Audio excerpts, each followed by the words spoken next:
okulonda kekamanyi ndaba kamubira ddobululu ne kalangirira kakati ate kiki kyonjagaza genda obuuza abakakiiko k'ebyokulonda genda obuuza abajasi genda obuuza abapoliisi abamuwanguza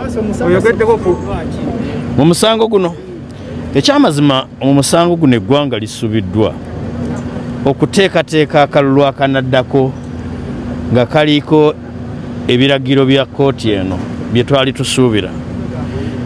tusuubira nti bwe banaaba baguuliriza ab'amagye tebajja kuddamu kukola bya bugwagwa bye baakolera mu kalulu kano, abapoliisi tebajja kuddamu kukola bya ffujjo, ababbi b'obululu tebajja kuddamu kweyisa nga babbi ba nkoko ku kyalo.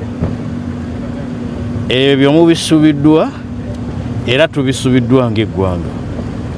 Ntyanaamu nti kiyinza okubeera ekizibu okufuna omuntu omulala addamu okugamba nti atwala omusango gw'ebyokulonda mu kkooti.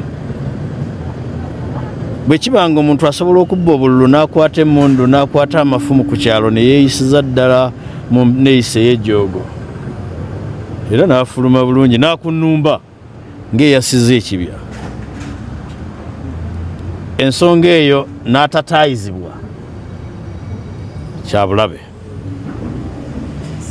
Maweera asobola okuzeesonyiwa.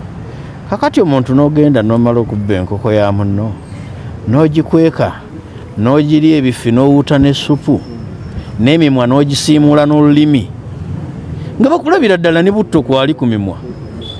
Aye n'omugamba nti onazzangoba n'olwekyampa amafuta agandeese wano ndowooza kya buswavu. Ne Mwami Museveni ateeka okuba nga muswavu bw'abanga yasigalamu akaswala okugamba nti nsobola okugenda n'enziba omuntu ate ne mugamba.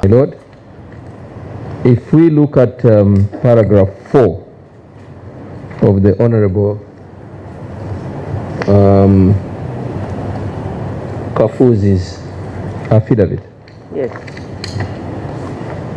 in reply to the notice of motion, that is